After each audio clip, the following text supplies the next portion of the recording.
मेवाड़ वागड़ में बीटीपी ने बिगाड़ा कांग्रेस भाजपा का गणित। विधानसभा चुनाव को लेकर इस बार मेवाड़ और वागड़ में बीटीपी के नई एंट्री करने से भाजपा और कांग्रेस में काफ़ी समीकरण बदल गए हैं। खास तौर से मेवाड़ और वागड़ में जो आदिवासी बहुल क्षेत्र हैं वहाँ पर बीटीपी का काफ़ी दबदबा एक तरह से देखा गया इस पिछले चुनाव में 2018 के चुनाव में, और इस बार भी भाजपा और कांग्रेस दोनों ही दलों के लिए प्रत्याशी घोषित करना टेढ़ी खीर हो गया है कि कहीं ये तीसरा मोर्चा इन पार्टियों के लिए मुश्किल नहीं हो जाए। आपको बता दें कि पिछली बार भी 10 विधानसभा सीटों पर चुनाव लड़कर 2 सीटें बीटीपी जीती थी। इस बार बीएपी भी ठोक रही है ताल, जो कि बीटीपी कई जगहों पर चुनौतीपूर्ण कांग्रेस और बीजेपी के लिए हो सकती हैं। पिछले विधानसभा चुनाव में महज 2 माह पहले उभरी भारतीय ट्राइबल पार्टी बीटीपी ने मेवाड़ वागड़ की 10 सीटों पर चुनाव लड़ा था और 2 सीटें जीत कर आई। इस बार बीटीपी के अलावा भारत आदिवासी पार्टी बीएपी भी मैदान में है। बांसवाड़ा संभाग बनने से पहले उदयपुर, चित्तौड़, राजसमंद, प्रतापगढ़, बांसवाड़ा व डूंगरपुर का एक ही संभाग था, जिनमें करीब 13 लाख आदिवासी निवासरत हैं। पिछले विधानसभा चुनाव पर मेवाड़ वागड़ की 28 सीटों में से भाजपा को 15, कांग्रेस को 10 और बीटीपी को 2 और 1 सीट निर्दलीय जीती। हालांकि एक चुनाव बाद ही बीटीपी में बिखराव होने लगा और इस बार का चुनाव आने से पहले ही बीटीपी के विधायकों ने नई पार्टी खड़ी करने की बात कर दी। वे बीएपी से जुड़ गए, लेकिन आगामी चुनाव को लेकर फिलहाल उन्होंने भी चुप्पी साध रखी है। बीटीपी की वजह से कांग्रेस और भाजपा में काफ़ी टेंशन बढ़ गई है। उनके लिए प्रत्याशियों को, जीताऊ प्रत्याशियों को ढूंढना और ख़ास तौर से ज़मीनी स्तर पर किस तरह से सक्रियता अपनी कायम करें, कैसे इस जीत को कायम करें, इसके लिए भाजपा और कांग्रेस भी काफ़ी चिंतित हैं। बीटीपी ने मेवाड़ में 5 सीटों को ज़्यादा प्रभावित किया था पिछले चुनाव में। वो मुख्य रूप से हैं सागवाड़ा में रामप्रसाद और 84 सीट पर राजकुमार रोत जीते। वहीं आसपुर में बीटीपी के उमेश दूसरे नंबर पर रहे। इसके अलावा बांसवाड़ा की घड़ी और उदयपुर की खेरवाड़ा सीट पर बीटीपी ने 10% से ज़्यादा वोट खींचे थे। इसी तरह से डूंगरपुर में भी सीट पर करीब 8% वोट बीटीपी ने खींच लिए थे, जो कि दोनों ही दलों के लिए चुनौतीपूर्ण है। इस बार नई पार्टी का उदय हुआ है। यह आदिवासी समुदाय के नेताओं ने बनाई है, जिसका नाम भारत आदिवासी पार्टी बीएपी रखा है। डूंगरपुर में पिछले महीने हुए कार्यक्रम में नई पार्टी का गठन हुआ। इसके लिए राजस्थान समेत 4 राज्यों के आदिवासी जुटे थे।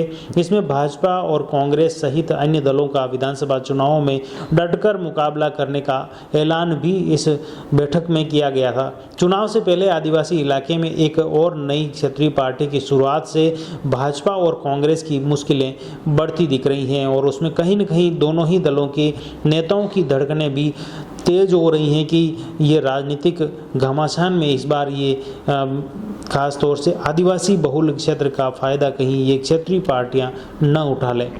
मेवाड़ वागड़ की पहली सूची जारी होने के साथ ही भाजपा, कांग्रेस और दोनों के साथ ये इनकी धड़कनें काफ़ी बढ़ गई हैं। आपको बता दें कि बीटीपी ने इस बार 23 सीटों पर प्रत्याशी उतारने की बात की है। बीटीपी के अध्यक्ष वेलाराम घोगरा ने ये ऐलान किया था कि 23 सीटों पर चुनाव लड़ेंगे और करीब 10 नाम अगले 2-3 दिन में घोषित करने की भी बात कही है। 9 नाम पहले ही घोषित कर दिए गए हैं।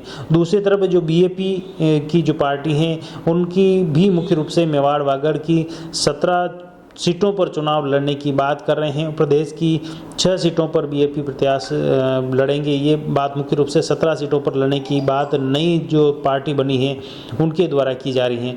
आपको बता दें कि पिछले चुनाव में स्थिति देखें तो खास तौर से सर्वाधिक जो वोट अगर बीटीपी ले गई तो वो सागवाड़ा सीट पर है, वहाँ जहाँ पर 58,406 वोट बीटीपी को मिले थे। इसी तरह सबसे ज़्यादा कम वोट अगर देखें तो कुंभलगढ़ विधानसभा में बीटीपी को 622 वोट मिले थे। और सबसे प्रभावशाली सीट सागवाड़ा रही, जहां पर राम प्रसाद विधायक बने और उन्होंने बीटीपी के सबसे ज़्यादा वोट उन्हें मिले। इसी तरह 84 से विधानसभा में राजकुमार रोत विधायक चुने गए, जिन्हें भी 64,119 वोट मिले थे। आसपुर से उमेश दूसरे नंबर पर रहे थे, 51,732 वोट उन्हें मिले थे। डूंगरपुर से वेलाराम, जो कि पार्टी के अभी अध्यक्ष हैं, उन्हें 13,004 वोट मिले। घाटोल से नरेश कुमार को 4,660 वोट मिले। गढ़ी से राजू को 23,093 वोट मिले।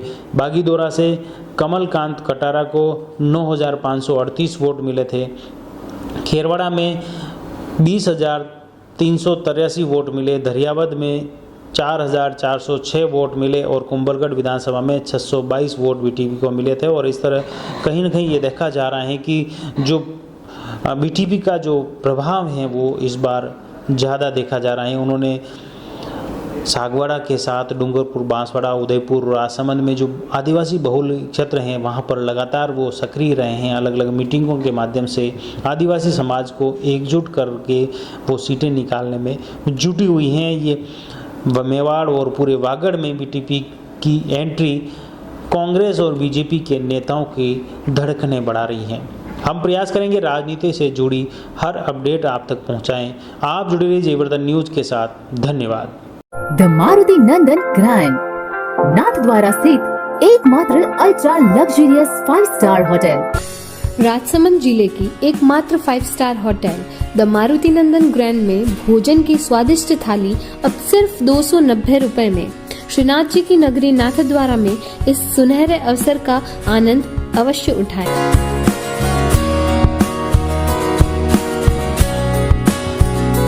मारुति नंदन ग्रैंड, थिंक नाथद्वारा, थिंक नंदन ग्रैंड।